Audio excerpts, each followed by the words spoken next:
So following on from our previous session when we were talking about arising, passing away.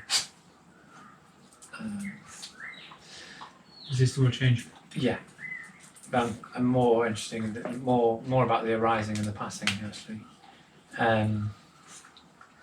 We were talking about the so the experience as a whole, imagining, like, say, the feeling that's present, that's enduring, whether you recognise it as arising, as becoming more intense, becoming more bigger or whatever, or whether it's decreasing, whether it's passing away. And that seems like something that, you know, everyone can discern. But the Buddha talks about people contemplating arising and passing for all five aggregates. So that kind of makes you sort of think, okay, so, you know, you can recognise the arising of a mood, or you can recognise that a mood is arising, but maybe it's not quite so straightforward to recognise what's meant by the arising of matter.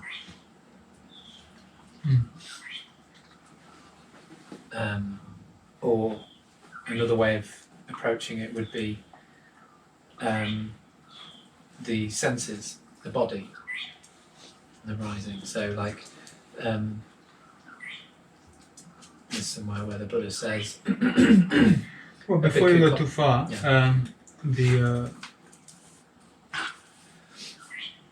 what is the closest matter to you? The body. What is the closest sense perception to you? The eye.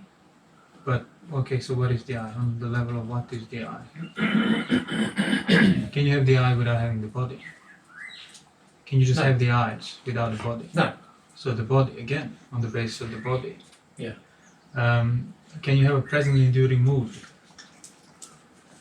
Of whatever the mood is, pleasant, unpleasant, neutral, without your body being there alive? Not at all. Exactly. Hence, you want to contemplate the rising and ceasing of the five aggregates. What's going on? I don't know, they want to get involved. You want to contemplate the rising and ceasing of the five aggregates, you need to contemplate the rising and the ceasing of the body. Yeah. That's it. So it's not like when people think, oh, what is the arising of the matter? Yeah. Means you are not contemplating it, you are abstracting it. Yeah. So first you have to discern what the matter is that's closest to you, as in the only matter you can really even indirectly experience, which is this body. So then if matter is to be understood, it's to be understood on the level of the body. And everything else is discerned through that, because I can only recognise, you know, you talk about sort of external things, a dog over there, but that's always me sitting here, my eyes. Yes, here, that's already on the basis of your body. Exactly, yeah. So you trying to understand something without having understood the basis of your body means that won't be applying to the right thing. Yeah. It won't be understood. Yeah. So you mentioned that. Get back. You mentioned the senses. And we spoke about it earlier. So like, you know, when the suttas say, how do you regard the eye? Chaku, how do you regard it? So I'm asking you then now. Okay. Describe it. Describe like the when eye. I ask what is eye? Okay. What is the eye? So when you say that, first thing you sort of consider is what I'm seeing. So, like, you know, I see you sitting there, which kind of right. No. What, like, if I ask you, what is the eye? What do you designate by it for yourself? When you say my eye is like this, or this eye or that eye, what do you refer to? But that's what I'm saying. So it's only in relation to what I'm seeing. So yeah, well, no. See, that's like when you infer afterwards. How did you get to know it? yeah, well, I'm that's the thing. asking I you, can't what are see you? it. I can't like that's the thing. I can't. You can talk about it. Yeah. So what are you talking about? So- What is that thing? Because that thing, it's not like, oh, I am. When I say the I refer to the negative aspect of the positive seeing. No, that's all your rationalization afterwards. When you say, oh, can you give me this? I need to cover my eyes. What are those eyes that you talk about? How do you regard that thing? What is it for you? What is the significance of it for you? Your eyes, that's it. These two lumps Nothing of too flesh, complex, two, nothing too two lumps of philosophical. flesh in the front of my face. 2 lumps of flesh in the front of your face. Two basically. What are the further characteristics? Describe it. Talk about the 2 lumps of the two flesh in front two on lumps of on your flesh. face. What else is there revealed through the two lumps of flesh? Whatever. There's no like. What's revealed? I'm not looking for a particular Yeah. answer. I just want you to describe that. Nothing else.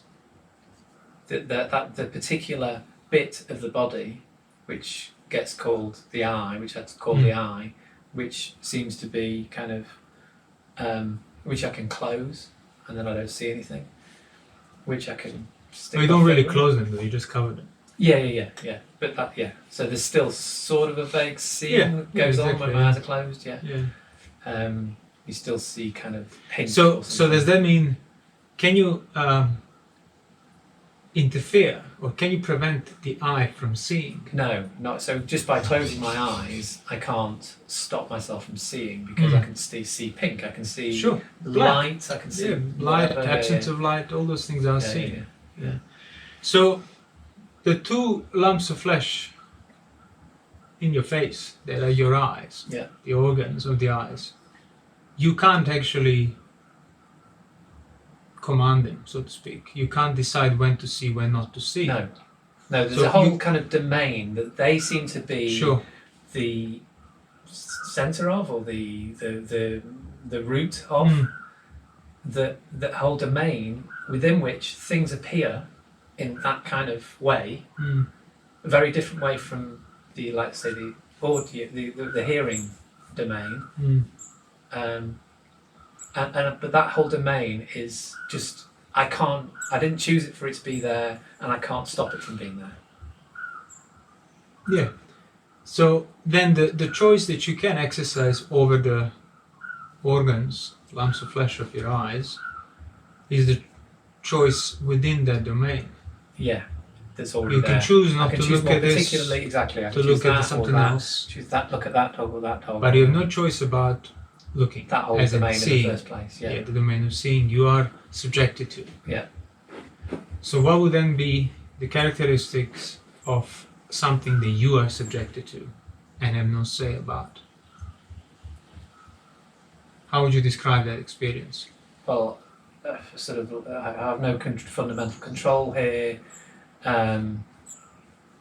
That's the thing, though. Like, so recognizing that any level of control is like choosing to look at that over looking at that is undermined by just this more fundamental lack of control Of the fact that you're subjected to the domain. Exactly. Yeah. And those I can only But choose no, from now particular choice that what gives I'm me asking you anyway. now is, what are the characteristics of being subjected to something or anything?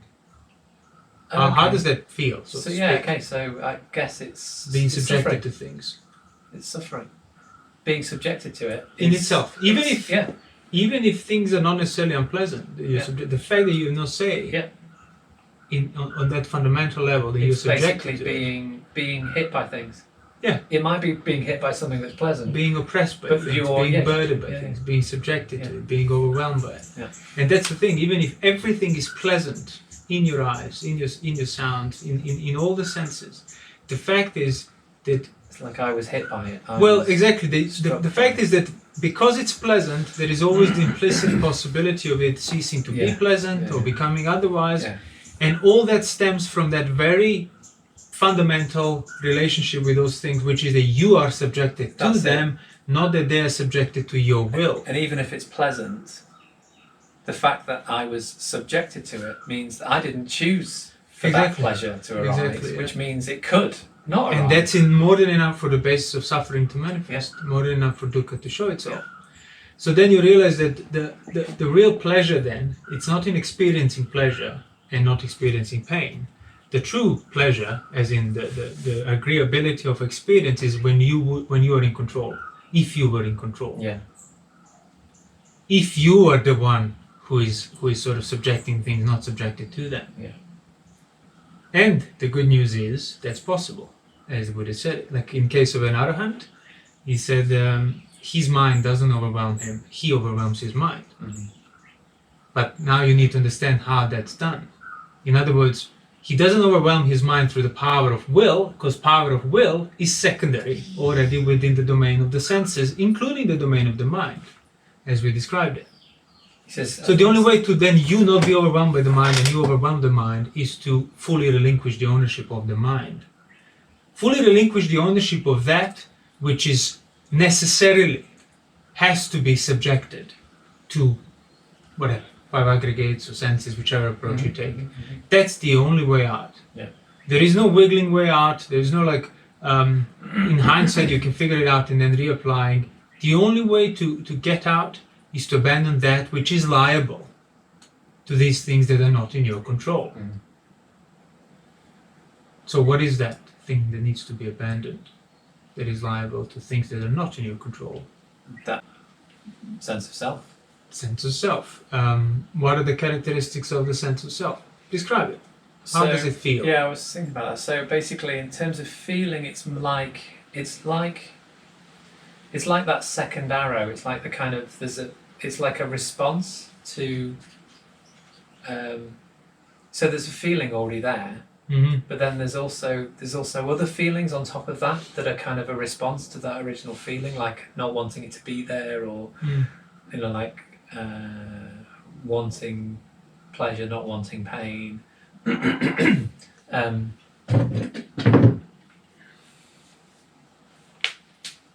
So like, yeah, that this sort of domain of feelings that are involved in trying to manage your feelings. But how does sense of self then? What are the characteristics of the sense of self in regard to that? That seems to be that's like gratuitous. When you say I am, yeah, like I am so and so. Mm-hmm. What is that I am bit of your designation, of the name, of the nama? Uh-huh. What does that refer to? What are you Well, designating with I it? say my point of view. I can say. But is that explicitly present when you talk about I am? That point of view is right there? No, exactly, no. So. Yeah, so what is right there? Yeah. Not like what you think should be there or what you find when you start looking closer. When you just casually, carelessly say, oh, I'm this or I'm that, what are you referring to with that I am?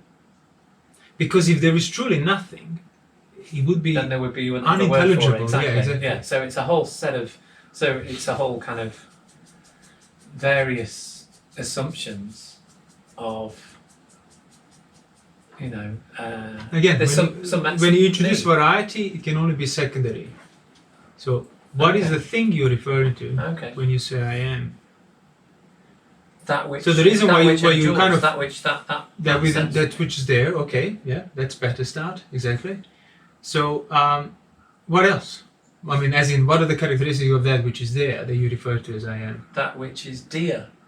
That which is dear, exactly.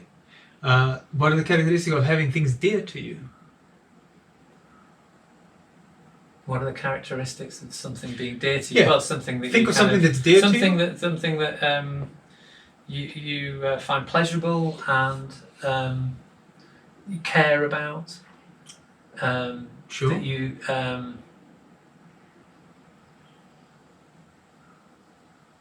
that you sort of have you keep having this sense of like wanting to control it somehow because you don't want bad to come to it. Exactly.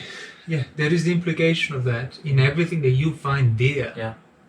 And then you realize that could you have such an implication of control without assuming at least a possibility of ownership over it? That's it. So like say you say like someone, your loved ones, and you your realise, yeah, exactly, loved ones. You basically, that, when I say that and you found them dear, you think, well, I don't want anything bad to come of them, as if I can somehow have some say in whether something bad will come to them or not. So then you could see the thread they were just kind of revealed. Mm-hmm.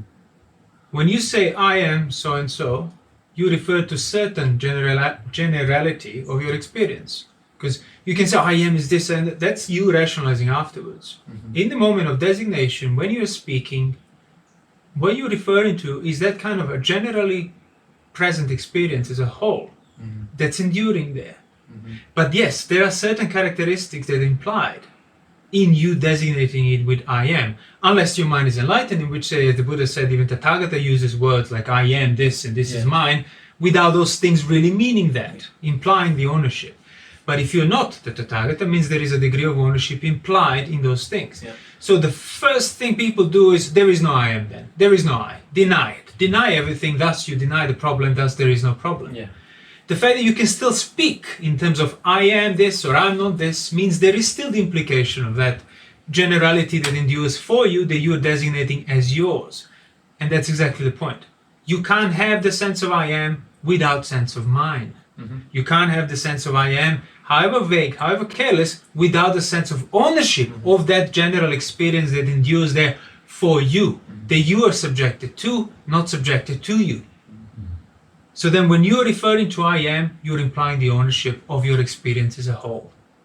Now if you say, okay, police the language, stop saying I am, because the Buddha said Atta, you are still regarding, you can now, something else, a different designation will take its place.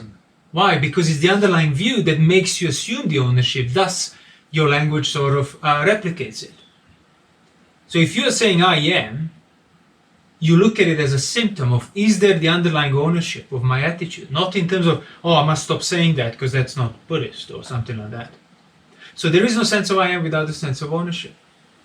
So then if you want to really develop the experience of anatta, it's not about saying there is no self. It's basically about abandoning the ownership of that which you are designating as your sense of self. So what would the characteristics of the ownership be?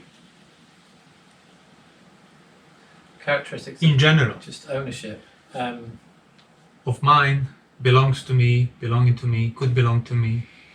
It's pleasant, having this thing. Yeah, that's another thing, isn't it? Yeah. You can't have, you would not entertain the sense of owning something if there is no implicit pleasure, non-threat, familiarity. All those things are rooted in pleasure. You don't look at it, you suddenly notice you've got some kind of leech on you. Yeah. It's like you don't think, oh, that's mine. Yeah. Or cancer. Let's get rid of it. Yeah, exactly. Or cancer. Yeah. That's that which is yours, body, but that's not yours because it's killing you. Yeah.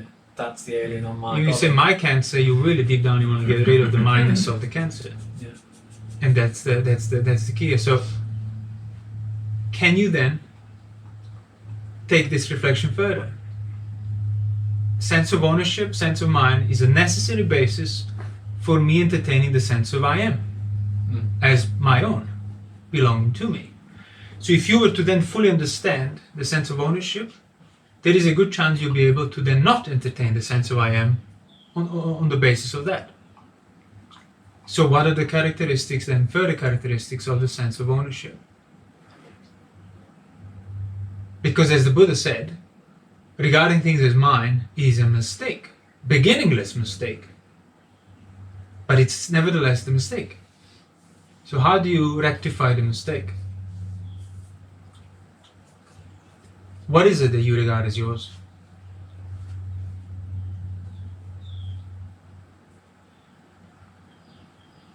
Or when you regard something as mine, what are the characteristics of that thing?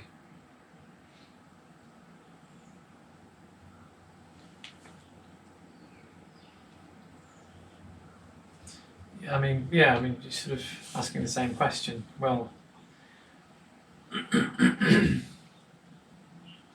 can you say this is mine without this?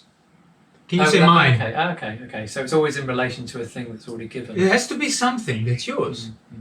So which is first then? the thing that's given. Is it your sense of mind comes first and then finds things for its ownership? No, so that sense of ownership is secondary to, is completely dependent upon a thing which happens to be given in the first place. Yeah, which is on the level of how we started this. The domain of vision. Yeah. Not the particular sights, sound, smell, taste, touches, but the domain of those senses. It's pretty much already inaccessible to you. It's given, you're subjected to it. Yes.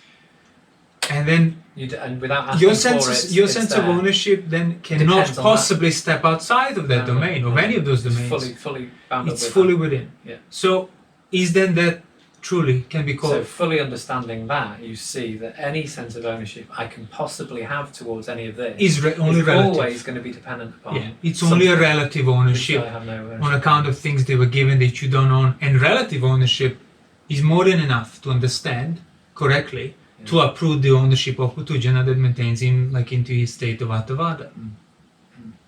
Because relative ownership, it's not ownership. It's not your ownership. It's like recognizing a relative degree of control you have within the domain that you have no control over. Yeah.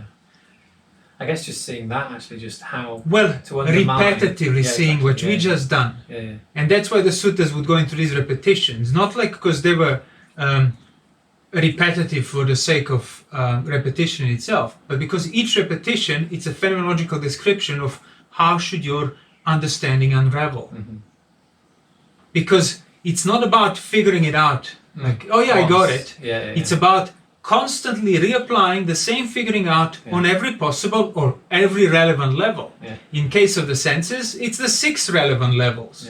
So you have to keep doing it. Why? Because if you don't do it, it's enough to just ignore a certain level and assume that you know what you already know, and to that extent you are not free of that assumption.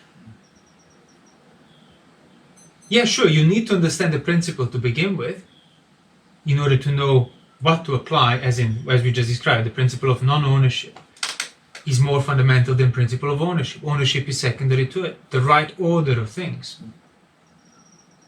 But then it needs to be done repetitively. In regard to the body, in regard to the senses, in regard to whichever way, like the mind. Let's do the mind now.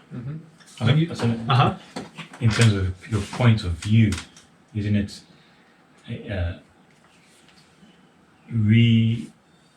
adjusting your point of view?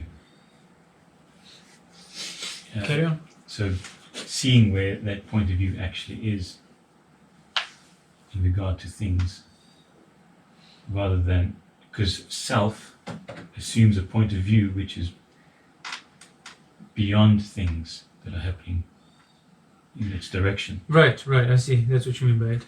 So how would you do that, and how would you describe that? Well, by seeing that point of view is surrounded by things happening to it. Yeah, that's sure. But let's do it. Let's do how we done this. Your point of view, and stop the sentence there. So point of view. What is the point of view? And that's what suttas do, by the way, when the monks exclaim things twice. First jhana, what is first jhana? As in, I won't think about things that relate to first jhana until I understand the first jhana. So whatever you want to understand, that's how to start. I'm designating something. I'm throwing this thing in this direction without being concerned in any other direction. What it is that I'm aiming at least that. So when you say point of view, describe that phenomena you're designating by calling it point of view. What are the characteristics of that point of view? Yeah, the center of experience. The center of experience. Okay, that's a quite a accurate description in a way. But what are the characteristics of that center of that experience further? Have you created it, or have you just found it there? Yeah, it is part of the structure already that's there. So can you, for example, if you have doubt, have I created it? Can you remove it? Yeah, can you exercise your will to say, no more of this center? It's inconceivable. So then even the point of view shares the same characteristics as the I domain, ear domain, domain of Dhamma, domain of the arisen phenomena. And that's how you stop assuming the outside point of view. By seeing that point of view, oh, I have no control over this. So when you think outside of the point of view, that's already within the arisen structure, as you called it. But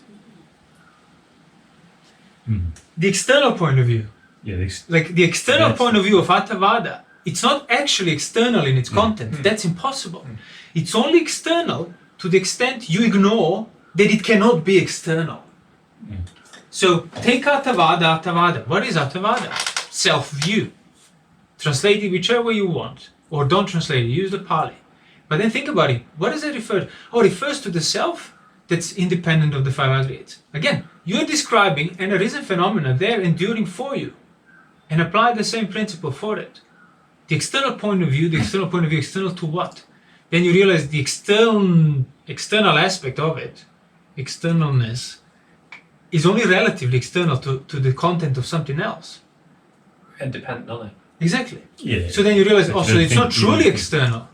And not thinking that clearly, not clarifying that fully, you maintain the notion that it's truly external, that I am truly independent. It isn't also that things are happening to me, within me, in a way. Things are happening within my point of view.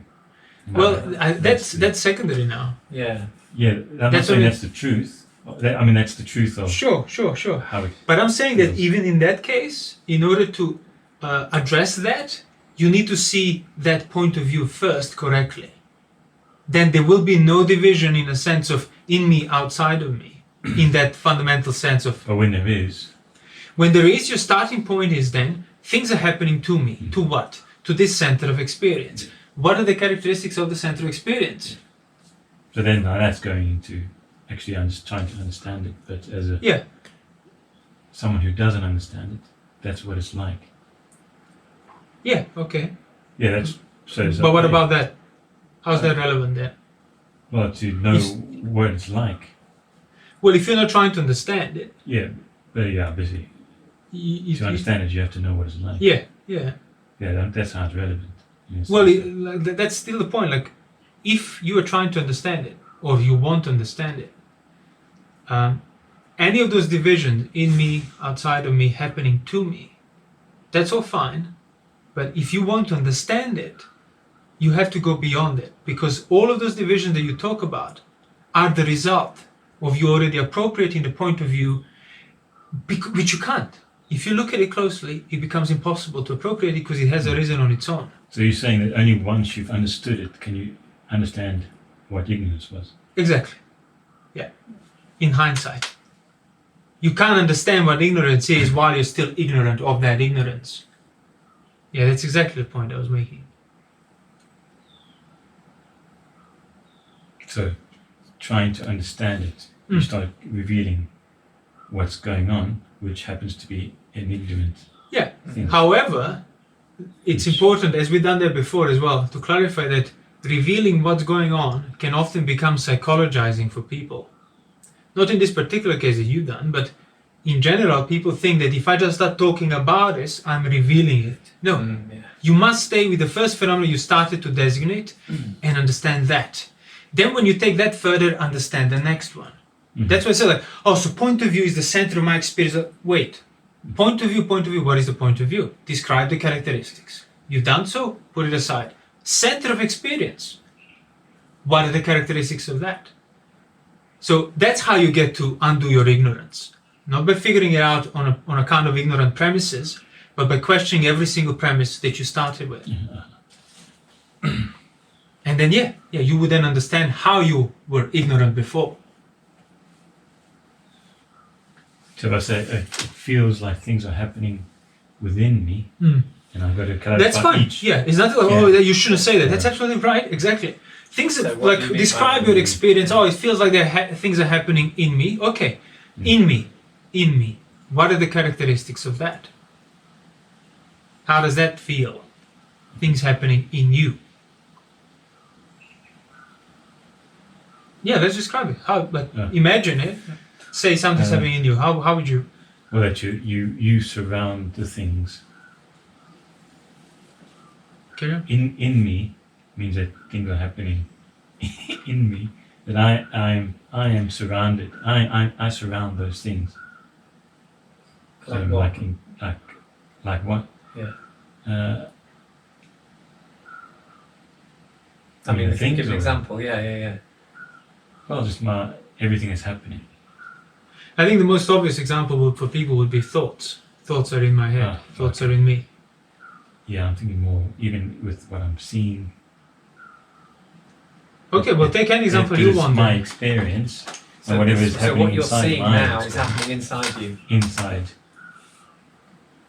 Inside. my experience. So that entails, that implies, then the opposite. Yeah. So how can you experience that opposite if everything you can experience is only That's inside stuff of that's you? outside of you. Yeah. So can then the outside of you be experienced if your only experience is always inside of you? How can you then know what's outside unless you experience it inside, in which case it's not outside anymore? Yeah. So then when you think inside, you implicitly determine the outside. That's Yeah. not this inside, Which you can't experience. which you can then experience. But then can there be inside without any outside that's inexperienceable? Then you realize it can't. Then you realize also that this inside is all you have. So then any division between inside and outside are on the inside. So that's is going back to the basic experience. Is that self then is a thing which you don't look at first of all, because it will fall apart. It is not seen. Self is basically not under. For there to be a self, it needs to be not understood. Sure. In its nature, it's an ignorant, unseen thing, which one assumes to be there. Because as soon as you start looking in that direction, but no, I'm still basically on the inside outside. How's that connect to that then? The sense of self and the sense of inside. Well, because it implies that you are outside. The inside implies that you're outside, or the sense of self. That I am beyond that which is inside. You can start with that. So let's use that as a basis, and that is the characteristic pretty much of everything is happening to me. Thus, I am basically the outsides of this. Yeah, that's an implied instant. Yeah, So you're infinite. You're kind of. Well, that's exactly the kind of the characteristics of the sense of self. Yeah. Indescribable, beyond, eternal, lasting forever, Exactly, yeah. non-dependent of these things. Whatever I And think that's of. the whole point. You don't negate that, but you need to understand it. And you won't understand it by you won't understand it by thinking on the basis of it. You will understand it by undoing the basis of it, as in the undoing the lack of understanding of the basis of it. So the experience of things are happening to me is fine. That's your starting point. So what is that, as we said, sense of me that we described? Oh, there's a sense of ownership. There's a sense of things are liable to these things happening. So like things are happening to this body, things are happening to the senses. And you get involved by assuming the ownership of it. Because if you start looking closely, you realize you have no control over the domain of eyes, no control over the domain of ears, and so on. So then if you were to remove then the ownership, you would then remove that equal self-centered sense of I am and this is happening to me. But if you try to sort of figure out internally and externally and then how you relate to it, it won't be on the same fundamental level of undoing the premise of self that you took for granted. So that's what I mean, like when you describe the sense of self as we've just done. But if you're already thinking, oh, sense of self needs to be figured out, sure, and it's happening to me, all of these divisions, all of these ways of thinking are already secondary to you have taken the ownership of it and the sense of self. Hence, every individual thing basically can then serve as a base for understanding of the principle that would apply to whole.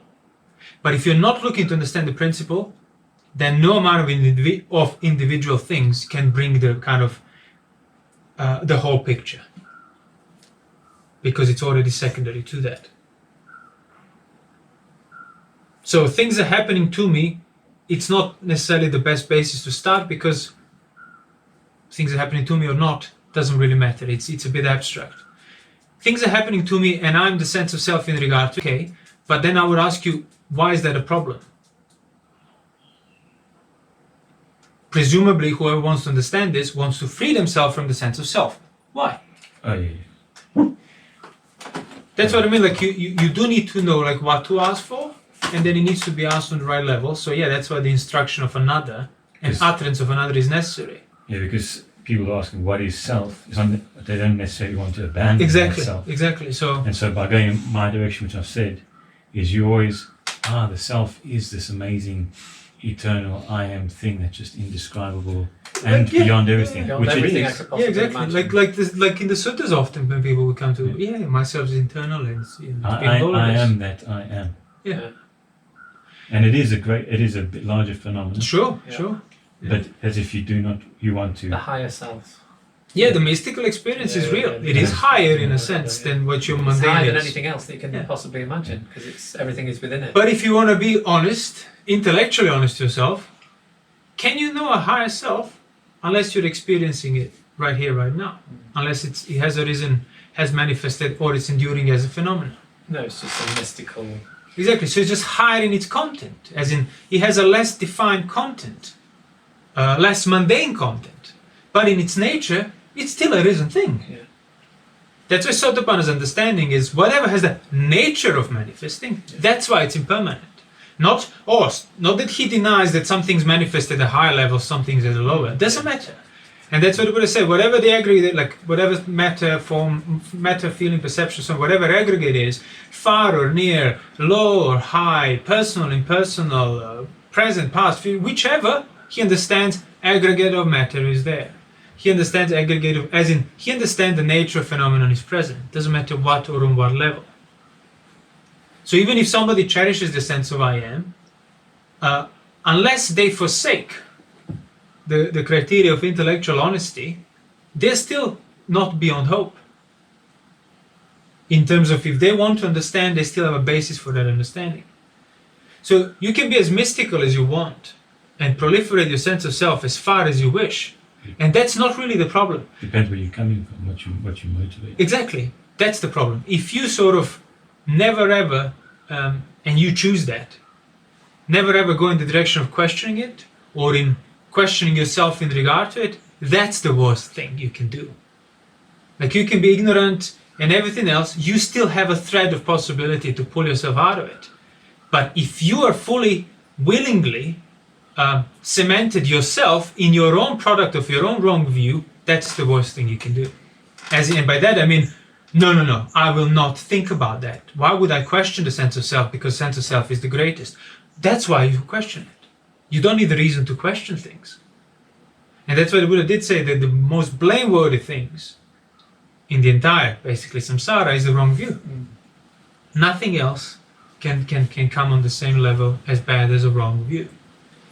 Because it's a direct reason why people do everything else that's unwholesome and that keeps them bound to the wanderings and so on. So even if somebody is mystical, I am this great, I'm this lofty, I have this mystical experience, okay, fine. Describe the characteristics of that. You had a mystical experience of this higher self. Did you have a say in the manifestation of that? Exactly. How can you even create something, actually, when you think about it? Yeah. From nothingness. Yeah. How can you create something before which that thing wasn't, and you haven't thought about it, because that would already be that thing. Yeah. So you're unaware, unknowing, unconscious of this thing, and suddenly you create it. How can that possibly happen? Yeah. Inconceivable. So then the experience of the higher self that a person might have had, I was subjected to it. In the same sense I'm subjected to sight, sound, smell, taste, touches, thoughts, ideas, experiences. What are the characteristics of being subjected to these things? I can't own them even if I want to. So then my lofty mystical experience of a higher self was just another arisen thing. Because of that, it's impermanent. Because of that, it cannot be owned. Unownable, anicca. So this great higher sense of self that I had, this lofty, lasted for weeks, I was in this bliss, cannot be owned. devalues everything that's based on passion, that's based on wrong view. But that's in a way it's that mystic then is in a good position in a way. He's very close. Sure. But he just makes Close. a vast mistake. Yeah, that's the thing. Close or really, really far, depending on the motivation behind his mystical view. Mystical view in itself, it's a wrong view, but it doesn't necessarily mean the person who holds it is, like, as I said, beyond repair. He might be quite close if he's not forsaking that self-questioning, even in regard to his greatest pleasure of his enlightened sense of higher self. Because if he's abandoning all things, he's abandoning all things, and then just sort of by keeping hold of that great thing of higher self. That's the last thing he. And that's why you can see if somebody who is refusing to abandon that too is actually worse off than somebody who didn't abandon all these things but hasn't developed that deeply rooted wrong view either. So that's what I mean. It's rooted in motivation, not necessarily in the content of the view. Because if you abandon that thing, you've abandoned all. If you abandon that kind of. So one person abandons the thing that he's supposed to abandon, and the other person abandons everything else. Exactly. Except the thing he. And what's that one person that abandons one thing and the other person don't? That's exactly the difference between Sotapanna and the suttas, who abandons the Atta, he abandons that self view, but doesn't abandon sensuality yet, doesn't abandon conceit yet, and all these other things. Yet you have people, Putujanas, who can abandon sensuality, can abandon virtue and duty, can abandon all the other, but not that one. And that's what I mean. If somebody has arrived at abandoning all these other things without abandoning the Attavada, practically speaking, it's going to be more unlikely that they will abandon it. Because they've invested exactly around the phenomenon which they are not abandoning. Exactly. But if one abandons the right thing to begin with, that's actually bad, because in the long run, you will then arrive at a complete liberation. In the long run, this person won't. If Putujan abandons sensuality in this life, that's great. But if he abandons sensuality on account of deeply rooting the wrong view of a mystical experience, that's not great. In other words, his non-sensual behavior in this life can probably result in, better rebirth next time. Coming around, he's going to be in a better position. But fundamentally, the wrong view will be more and more obscured. So sooner or later, when that runs out, he's back where he started. While somebody who has understood the Buddha's teaching, who hasn't abandoned sensuality yet, but has abandoned the wrong view, means he will have to abandon sensuality and everything else as a result of that. Because it's the most deeply rooted wrong view that kind of implies all the other wrong views. In a way, he has abandoned it. It's just that it's just fallen off. He has uprooted it. But the roots that were uprooted still have some life in them. But they cannot remain alive forever because they're not being fed anymore. And that's why it's important to recognize that when you read the suttas as well, often people get kind of caught up and bogged into content and this and the sites, etc. It needs to be understood on the level of the domains, on the level of the nature of things. So, I had a mystical experience of a lofty self, like you couldn't put it in the words. Okay, that's your experience. What are the characteristics of that? Stop looking at the content that you couldn't put in the words. Describe the nature of it for yourself. Because there must be something there, otherwise, as I said, speech would not be possible. You wouldn't be able to designate it. So originally we were talking about the I, the arising of the I. We talked about the characteristics of the I. So how would you describe someone contemplating arising of the I, passing away of the I? I mean, contemplating rightly, or somebody trying to figure it out? Rightly. Because, like we said, it's quite easy to recognise the arising of a feeling. That a feeling. The feeling